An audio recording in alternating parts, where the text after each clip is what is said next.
Serial நேயர்களுக்கு வணக்கம். நம்ம மகாநதி சீரியல்ல அடுத்து என்ன நடக்க போகுது இன்னொரு வீடியோல ஒரு குட்டி பிரமவா பார்க்கலாம் வாங்க. கங்கா வந்து குமரனை ஒட்டுமொத்தமா வெறுக்க ஆரம்பிக்கிறாங்க. குமரனை பார்க்கும் போதெல்லாம் உங்களுக்கு கோவம் வருது. அப்ப குமரன், கங்கா உனக்கு என்ன பிரச்சனை? நான் தப்பு பண்ணிட்டேன், யாரோ ஒரு பொண்ணு கூட எல்லாம் நான் வந்து ரீல்ஸ் பண்றது உனக்கு பிடிக்கல, அவ்வளவுதானே? இங்க பாரு, நீ நினைக்கிற மாதிரி நான் இல்லை, சரியா? நான் அப்படிப்பட்டவன் இந்த அளவுக்கு நீங்க நினைப்ப நான் நினைச்சு பார்க்கல. ஏன்னா கட்டின புருஷனா நீ நம்பவன்னு நினைச்ச. ஆமா, எல்லா விஷயத்துலையுமே அவன் நம்புவாங்க. கங்கா, இதே தப்ப நீ பண்ணியிருந்தானே நம்பியிருக்க மாட்டேனா? என் பொண்டாட்டி நல்லவ, அவளை நான் நம்புவேன்னு சொல்லிட்டு நம்பியிருப்ப. ஆனா நீ அதை பண்ணலை. ஏன்னா உனக்கு என் மேலே நம்பிக்கை இல்லை கங்கா. நீ நினைக்கிற மாதிரி இல்லை, நான் சொல்கிறேன்ட்டு எல்லா உண்மைகளுமே சொல்கிறாங்க.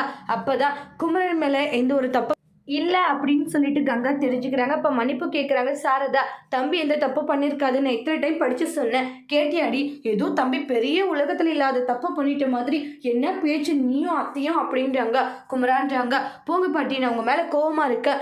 நீங்கள் உங்கள் பேத்தியை சமாதானப்படுறதை விட்டுட்டு இன்னும் மேலே இருக்கிற ஒவ்வொரு நேரத்தையும் ஏற்றி தான் விடுறீங்க. டே, அந்த பொண்ணு கூட நீ ரீல்ஸ் பண்ணுறதை பார்த்த உடனே கோவம் கொஞ்சம் அதிகமாகிடுச்சு. அதுக்காக அதிகமானா இப்படி தான் பண்ணுவீங்களா பாட்டி? ஆனால் பாட்டி, உங்ககிட்டலாம் கொஞ்சம் உஷாராக இருக்கணும். ஏன்னா புருஷ முன்னாடியே பிரிக்கிறதுல நீங்கள் ரொம்ப கெட்டிக்காரிங்க தான் அப்படின்றாங்க. என்னடா குமரா இப்படியெல்லாம் சொல்லிட்டு பின்ன வேற எப்படி சொல்ல முடியும் அப்படின்னு சொல்லிட்டு இருக்காங்க. சரிங்க, நான் பண்ண தப்பு தான், நான் மன்னிச்சிருக்கேன்னு மன்னிப்பு கேட்குறாங்க.